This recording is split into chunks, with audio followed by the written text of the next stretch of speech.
bangsa jin itu menjadi penghuni pertama bumi ini 10.000 tahun jarak dengan bangsa manusia. Jadi di antara bangsa jin itu iblis ini yang paling soleh, sehingga diangkat dari kalangan pertama beramal ibadah sana 1000 tahun, diangkat kalangan kedua beramal sana 1000 tahun, sampai kalangan ketujuh, kemudian diangkat menjadi gurunya para malaikat. Luar biasa. Jadi iblis itu walaupun jahat dia, karena sudah pernah bertauhid, sudah beres tauhid, iblis itu tidak bisa kekal di neraka. Disebutkan dalam riwayat itu, setiap 700 tahun nanti dia dibangkitkan di neraka. Dosa dia cuma satu, dia dulu nggak mau sesemacam, dijumpakan, nggak mau dia, sudah diprediksi itu, balik dari dulu, dan begitu seterusnya. Itulah kerasnya hati. Tapi yang paling bahaya kita yang sampai di sini, nggak bangkit masalahnya. Kacau kita, kan? Itu kalau disebutkan ya, mulianya orang belajar tauhid itu. Kalau ada kita berjumpa dengan pengajar tauhid itu, kemudian kita hadir di majelis zikirnya, itulah disebut iman sebesar biji zarah, sebesar biji sawi. Disebutkan dalam hadis ya. Sebutkan ada seorang malaikat memuji ya, Allah memuji perkumpulan majelis zikir ya. Bagaimana mereka itu berzikir kepada Allah. Lihat wahai malaikat, kata Allah. Kemudian malaikat bilang, di situ ada satu orang yang sedang menunggu temannya, kalau dia juga dapat, dia dapat. Padahal dia cuma menunggu kawan yang sedang berzikir pada. Dapat dia rahmat, dia dapat. Besok dia nggak bisa kekal di neraka hanya karena pernah duduk di majelis itu. Mulianya, apalagi sampai datang belajar. Begitulah utama orang yang belajar tauhid.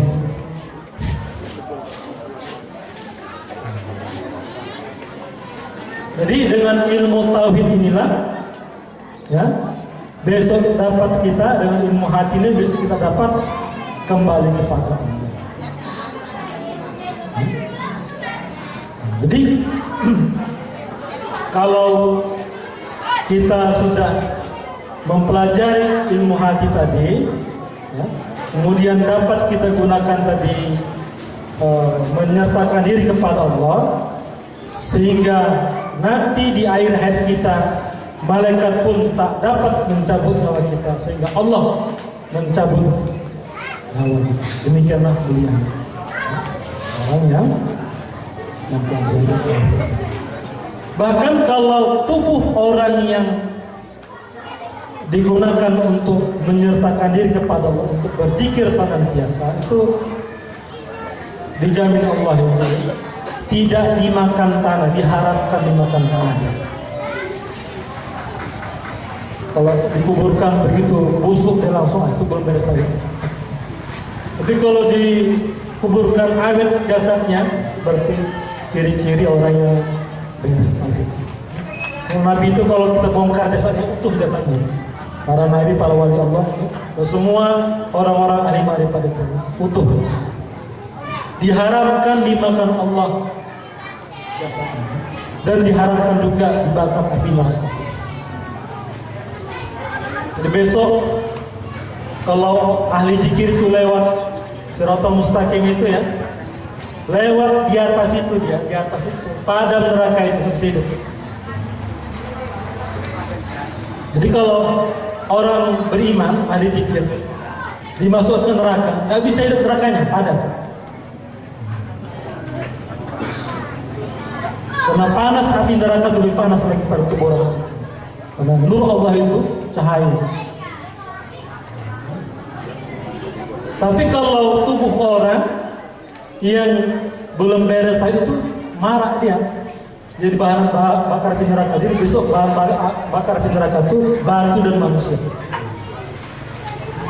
Tapi kalau orang yang ahli zikir tadi itu nggak bisa dibakar api neraka. Jadi Inilah ilmu yang paling penting untuk itulah yang bisa kita membuat kita selamat hidup di dunia ini. Jadi kalau ilmu hati ini kita tanamkan dari sejak anak-anak remaja seperti sekarang ini, gak usah lagi Bapak khawatir masalah kena narkoba segala macam.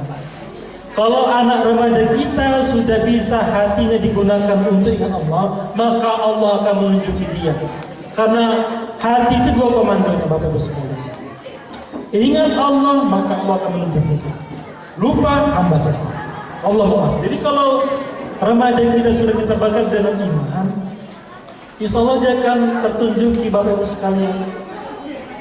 Gak ada itu lagi dia takkan tergoda lagi dengan alkohol, dengan ganja segala macam.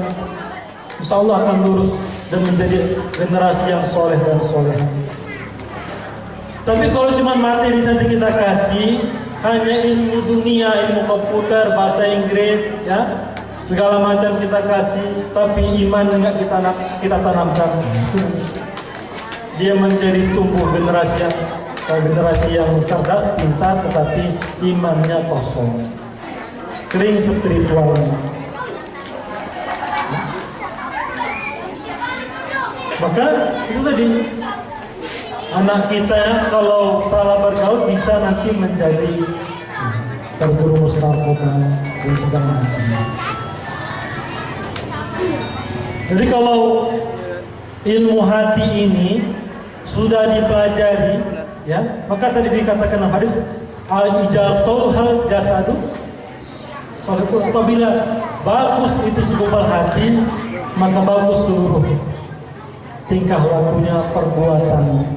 Apabila buruk itu segumpal hati, maka buruklah segala perbuatan yang dihasilkan daripada tubuh. Maka supaya anak kita memiliki kolbu, memiliki jiwa yang bagus, tanamkan tauhid Bapak Ibu sekalian kepada anak dan remaja. Saya pun dulu belajar tauhid itu, ya, belajar menurut kelas 3 SMP. Remaja.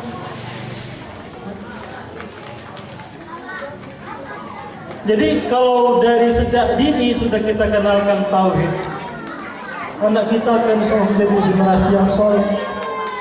Jangan sudah tua baru belajar. Ini belajar tarekat itu nanti sudah tua, sudah mendekat kubur baru belajar.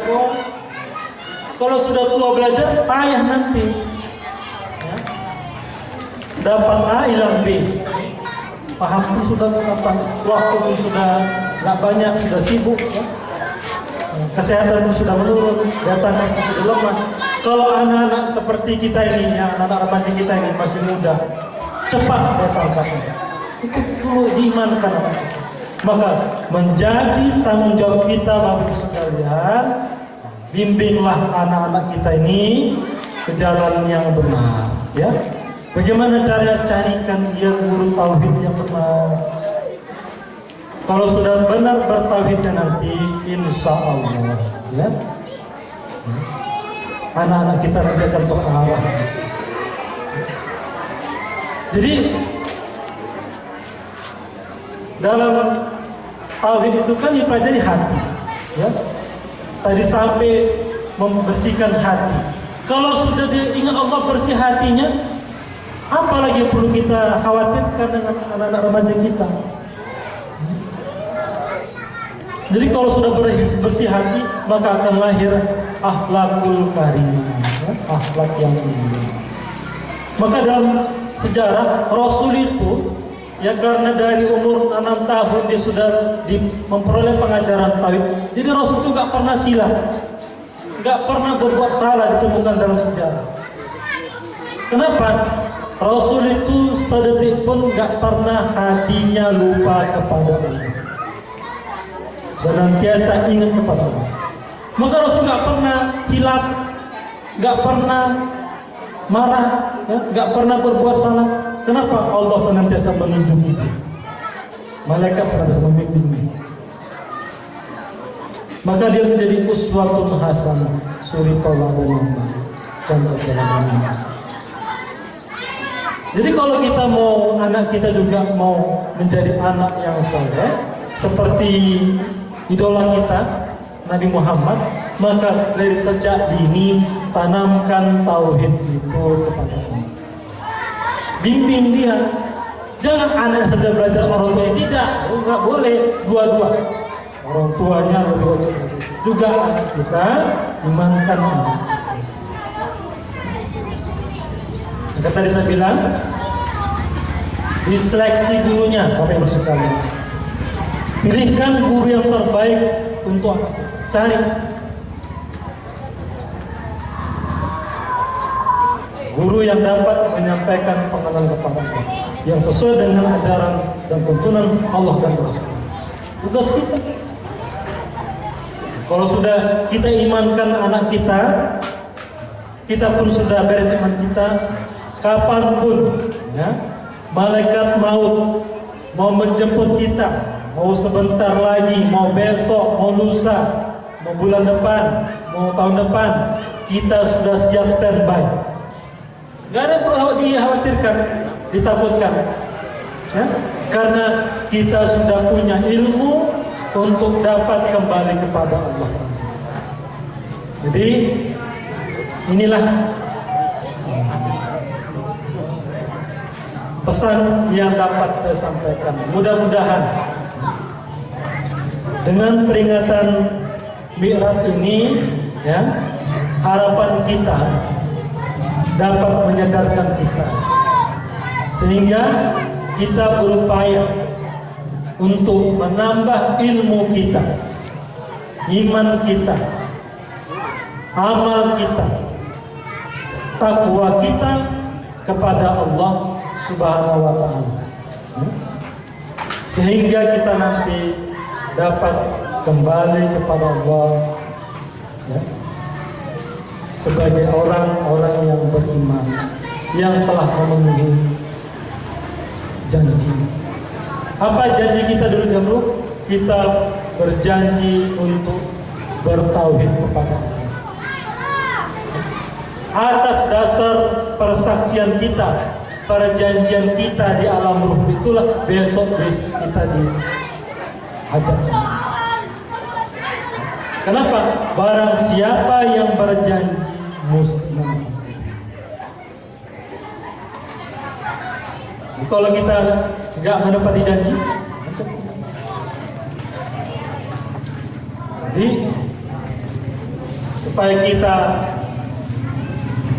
dapat memenuhi janji yang telah kita ikrarkan di alam ruh itu, ya, maka disinilah pentingnya kita tadi mempelajari ilmu hati.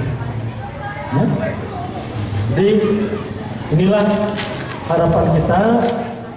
Semoga kita semua yang berhadir pada peringatan Mi'raj ini dibukakan Allah pintu hati kita semua, ya, ke jalan bermakrifat kepada Allah, ke jalan yang benar, yang sesuai dengan tuntunan Allah dan Rasulnya, ya, dapat kita menjadi hamba beriman, ya, sehingga di bulan puasa nanti, ya, kita dapat memperoleh pahala yang banyak, ya. Kalau kita memasuki bulan puasa ini persiapan kita ilmu tadi nggak ada, maka sia-sia, ya. Nggak bisa membakar dosa di bulan Ramadan ini, ya. Nggak bisa kita dapat pahala yang dijanjikan Allah yang begitu banyak di bulan puasa ini. Tapi dengan ilmu hati tadi, maka semua pahala yang dijanjikan Allah di bulan Ramadan nanti akan kita dapatkan, ya. Barangkali inilah yang dapat saya sampaikan. Mungkin dalam penyampaian ini di sana sini saya selaku penceramah, ya, terdapat kehilapan, ya, kesalahan dalam bertutur kata. Mungkin ada yang menyinggung atau mungkin ada yang tidak senang dengan penyampaian saya. Mohon kiranya kepada Allah saya mohon. Sebelum kita tutup, marilah sama-sama kita tengadahkan tangan kita kepada Allah untuk kita mendapatkan berkah atas pertemuan acara Mi'raj kita pada siang hari ini. Nauzubillahi minas syaitonir rajim. Bismillahirrahmanirrahim. Wassalatu wassalamu ala asyrafil anbiya'i wal mursalin wa ala alihi wa sahbihi ajma'in. Allahumma ij'al salawatika wa barakatika ala sayyidil mursalin wa imamil muttaqin wa khatamin nabiyyin wa habiballahi rabbil alamin sayyidina wa maulana Muhammadin abdika wa rasulika imamil khair wa qaidul khair wa rasulur rahman. Allahumma ba'ashul maqamam mahmudan ladzi yaqtuhu fihi al-awwalin wal akhirin. Ya Allah, ya Rabbi, jadikanlah peringatan Isra dan kali ini menjadikan kami hamba-hamba yang terbuka hatinya untuk dapat menambah ilmu, iman, amal dan takwa kami kepada Allah. Ya Allah, ya Rabbi, hidupkanlah kami di dalam mengenal Allah. Matikanlah kami di dalam mengenal Allah. Gerakkanlah diri kami di dalam mengenal Allah, tatkala berbangkit di dalam mengenal Allah. Allahumma ighfir lana junubana wa liwalidayna warhamhuma kama rabbayana shighara wa li jami'il mu'minina wal mu'minat wal muslimin wal muslimat al ahya'i minhum wal amwat bi rahmatika ya arhamar rahimin.